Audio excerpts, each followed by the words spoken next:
Hola, muy buenas a todos y todas, bienvenidos una semana más al canal. En esta ocasión vengo a responder una de las preguntas que con más asiduidad me habéis venido formulando tanto a través de los comentarios aquí en YouTube como también en redes sociales, en Twitter, Instagram e incluso en algunos de esos eventos presenciales, presentaciones de libros, conferencias que hemos podido coincidir. Esa pregunta es: ¿qué tiene el trabajo de Juan Íñigo Carrera que lo hace tan interesante o que por lo menos a mí me ha resultado tan influyente? ¿Por qué está tan presente, por ejemplo, en mi obra y también tan presente aquí mismo en el canal, ¿no? Tenéis varios vídeos disponibles en los que participa él y que participan diferentes personas que también, como yo, se han visto muy influidos por su manera de plantear lo que llamamos crítica de la economía política, ¿no? El análisis del modo de producción capitalista. Pues bien, en este vídeo voy a tratar de ofrecer algunos de los elementos, creo, más interesantes que tiene su obra, o que al menos a mí me han resultado de mayor interés y que creo que a vosotros también os pueden resultar de interés.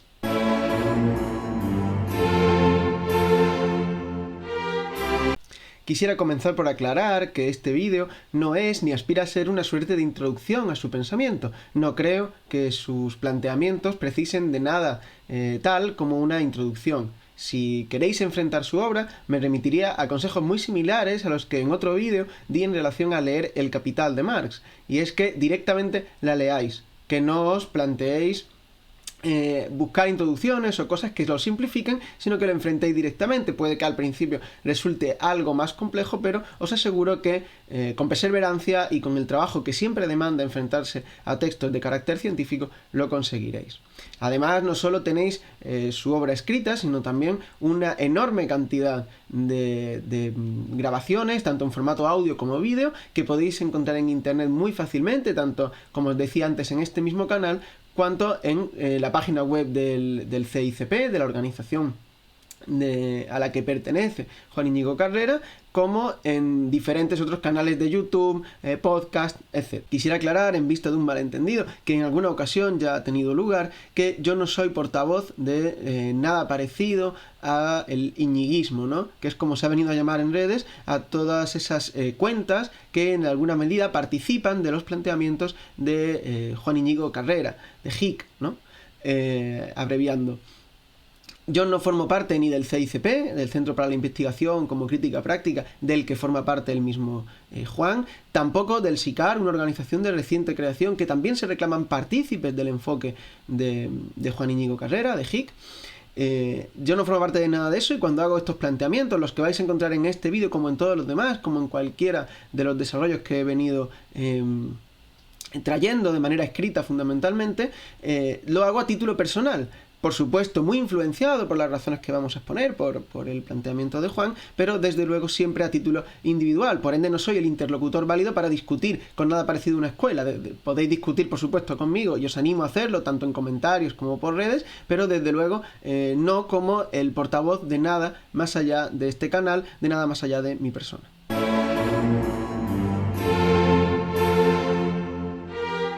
Yendo ya al meollo de la cuestión, si tuviera que destacar una de las virtudes de los planteamientos de Juan, seguramente esa sería la de sistematicidad. ¿Qué quiero decir con ello? Y seguramente además no es una palabra que usaría el propio Juan para describir su propio trabajo. Yo por lo menos no se la he escuchado, pero a mí por lo menos me resulta muy descriptiva. Con sistematicidad me refiero a que su trabajo comienza, como lo hacía la obra de Marx, por una observación de determinaciones relativamente generales y totalmente inmediatas, ¿no? Como es aquella característica, aquella categoría, aquel objeto evidente que es la mercancía, y acerca de ella se van introduciendo determinaciones una tras otra de manera orgánica, sin nunca separarse de ese acompañamiento a la realidad que podíamos describir como el método dialéctico.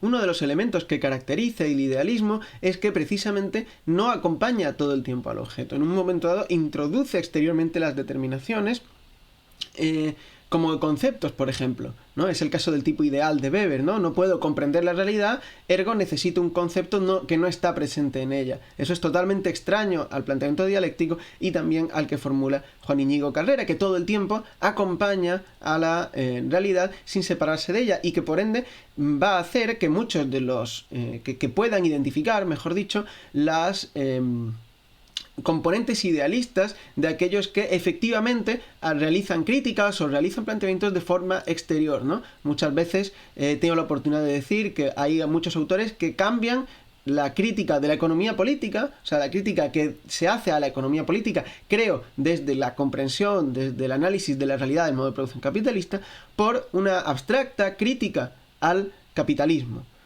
¿Desde dónde se critica el capitalismo? Pues pareciera que desde una suerte de exterioridad. Eso es lo que no está presente en el planteamiento de Juan Íñigo Carrera. Todo el tiempo mira las determinaciones del modo de producción capitalista y es ahí donde encuentran las potencialidades revolucionarias en concreto en la clase trabajadora que tan útiles resultan para comprender tanto el modo de producción capitalista como y sobre todo su superación. Juan va a plantear en muchas ocasiones esta circunstancia haciendo referencia a lo que él llama conciencia abstractamente libre, una conciencia que es libre que se entiende a sí mismo libre, mejor dicho, por la naturaleza, porque de alguna manera ha sido así puesta por alguna potencia exterior, por alguna potencia que nunca se llega a identificar concretamente, ¿no? La manera de superar esto es reconociendo precisamente la libertad, así como otras características que nos recorren como individuos que formamos parte de la sociedad capitalista, precisamente en el metabolismo social al que acompañamos, al que impulsamos día a día a través de nuestra práctica. En su desarrollo, todas las características que nos atraviesan como sujetos que forman parte de esta sociedad van a estar completamente interiorizadas dentro de una dinámica más amplia, que es la valorización del capital, precisamente porque es el motor que nos reproduce día a día como sociedad, y por ende van a poder ser explicadas perfectamente a través del conocimiento científico, sin tener que recurrir a elementos extraños, a elementos, como decía antes, externos, que nos motiven, que nos lleven a alguna de esas praxis luminosas que hay quien plantea para superar el modo de producción capitalista. En este caso, tanto la superación del estado de cosas como la conservación del mismo deben verse dentro de una sola dinámica, de tal manera que no solo eso, sino que nosotros en nuestro conocimiento de esa dinámica estamos moviéndola también en un sentido. O sea, no hay tampoco una relación de exterioridad de nuestra conciencia conocedora, por así decir, respecto a todo este movimiento tan amplio. Somos parte de él y como tal debemos reconocernos. Digamos que ese es el gran planteamiento que él formula políticamente. Debemos comenzar por reconocernos en nuestra condición de individuos enajenados en la mercancía, ser conscientes del papel en que nos sitúa fundamentalmente el modo de producción capitalista. Nada de esto debe llevarnos a pensar que existe algo así como un determinismo mecánico, un economicismo, ¿no? Eso es sanbenitos que han caído siempre sobre los hombros de quienes se han reclamado herederos de Marx en algún punto, y que nuestra acción política está totalmente dada y que por ende no hay nada que hacer más que esperar a que se den alguna suerte de condiciones objetivas. Creo que todo esto es absolutamente extraño a los planteamientos de Hick, puesto que precisamente se entiende que nuestra acción política es fundamental para superar el modo de producción capitalista, solo que esta no se ve puesta de manera mágica, sino que se ve dada, se ve determinada por unas circunstancias que no puede más que poner el capital, esa potencia que todo lo domina, como Marx dijera, del modo de producción capitalista.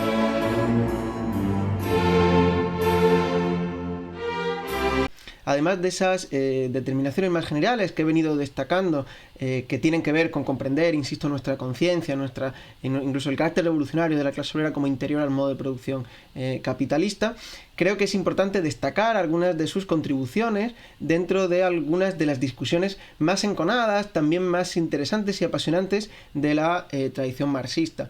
Algunas de ellas tienen que ver con las determinaciones más generales de la ley del valor. Me estoy refiriendo, por ejemplo, a la crítica que formula al economista soviético Isaac Ilich Rubin, hoy en día muy en boga, frente al cual le espeta precisamente el olvidarse de una de las cuestiones que con más ahínco pone sobre la mesa, que es incidir en el carácter privado de la producción y cómo eso es lo que da lugar al valor de las mercancías. También en este mismo sentido tiene aportaciones extraordinariamente interesantes acerca del llamado problema de la transformación. Tenéis un vídeo en el canal al respecto.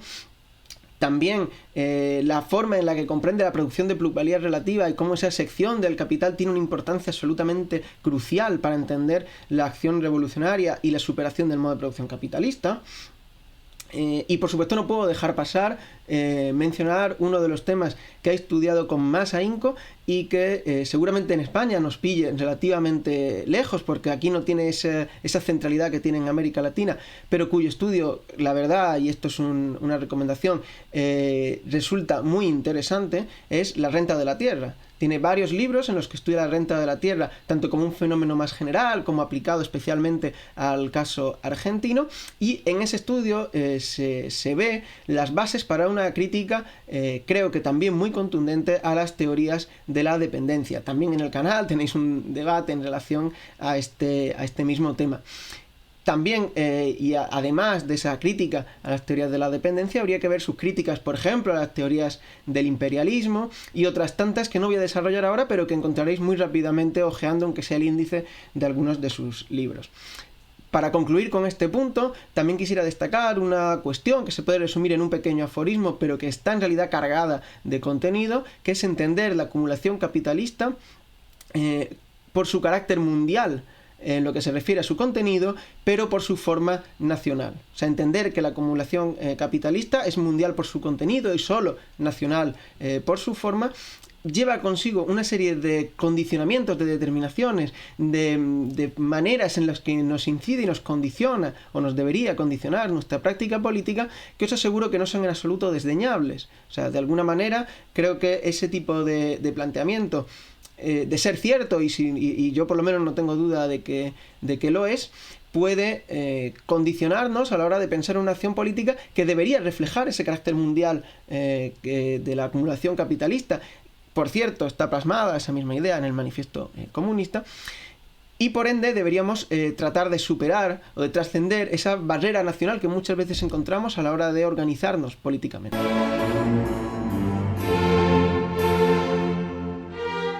Hay dos elementos que también creo han contribuido a forjar esta relativa fama que está adquiriendo Juan Íñigo Carrera y que está haciendo que bastante gente se sume día a día a su enfoque, y son dos elementos que además voy a exponer de manera provocadora, porque creo que los comparte con otros tantos autores que también han conseguido formar una escuela a su alrededor.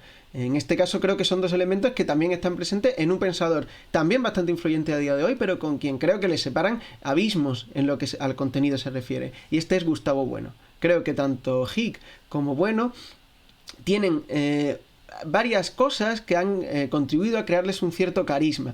Una de ellas es que han conseguido desarrollar toda una jerga, ¿no? todo un léxico, por decirlo sin connotaciones, que los distinguen. En el caso de Hick es bastante evidente cuando hablan de la libertad como forma de la enajenación, cuando se habla de atributos o de subjetividad productiva, cuando se habla del tiempo de trabajo socialmente necesario invertido de forma privada e independiente. Este tipo de expresiones que se repiten, como digo, muy frecuentemente, son fundamentales para que al final se cree esta comunidad también que existe entre muchos de sus seguidores. Y otra de las características que creo que también vincula o que comparten la obra de Bueno y la obra de Juan es cierta vehemencia, ¿no? Cierta capacidad de crítica.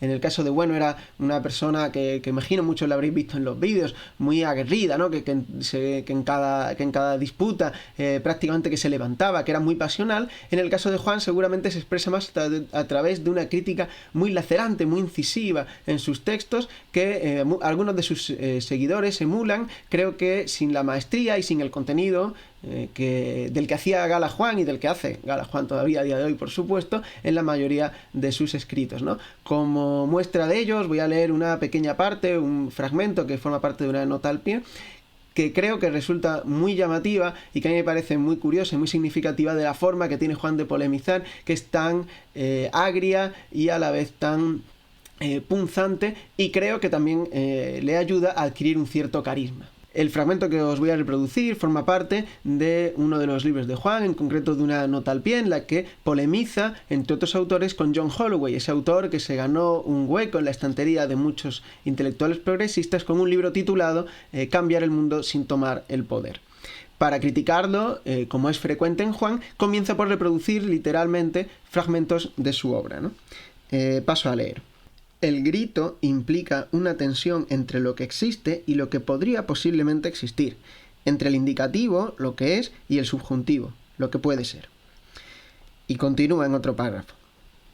Ciertamente, el pedo del campesino etíope no hace caer de su caballo al señor que pasa, pero, sin embargo, es parte del sustrato de negatividad que, aunque generalmente invisible, puede explotar en momentos de aguda tensión social. Aquellos que conozcáis la obra de John Holloway estaréis familiarizados con esta prosa tan vaporosa, tan poética prácticamente, de la que hace uso, ¿no? Y aquí la respuesta de Juan Íñigo Carrera.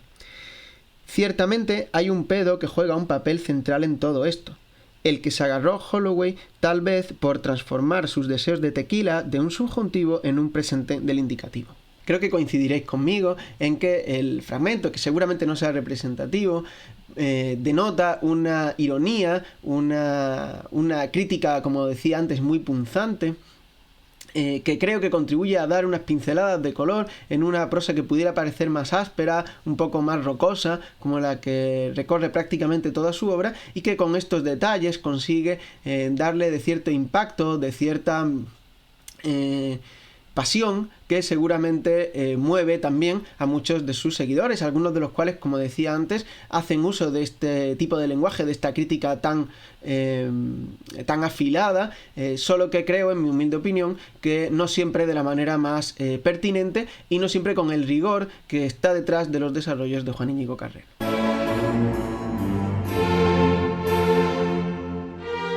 Para terminar, creo que no hay mejor manera para destacar la importancia de las aportaciones de Juan Íñigo Carrera que remitirnos no solo a su trabajo inmediato, sino también al de muchas de las personas que, siguiendo su enfoque, están haciendo aportaciones extraordinariamente interesantes a los campos que trabajan, ¿no? No tengo más que remitirme en este mismo canal al reciente vídeo de Fernando acerca de la nación, de Tamara y de Natsu acerca del feminismo, de Dana y de Luisa acerca de educación, o de Guido y Gastón acerca de planteamientos como el Estado, etcétera, muchos de los cuales además, como digo, los encontraréis en vídeos de este mismo canal. También, por supuesto, remitiros a sus textos, a todo lo que han venido produciendo, mucho de lo cual podréis encontrar en la página web del CICP, que funciona también de algún modo como repositorio. Y creo que son todos esos aportes los que dan cuenta no solo del interés que puede tener como autor Juan Íñigo Carrera, sino todos sus desarrollos que han servido para comprender diferentes facetas de la realidad, todas ellas creo que de un modo bastante integrado. Y es por todo eso que para mí es todo un honor haber inaugurado este canal con un vídeo entrevistando a Juan Íñigo Carrera, y también de cerrar mi último libro con un epílogo escrito por él acerca precisamente de cómo organizar nuestra acción política. En principio con esto sería todo, espero que os resulte interesante, os leo atentamente en los comentarios aquello que me queráis preguntar o que os pueda resultar de interés para futuros vídeos.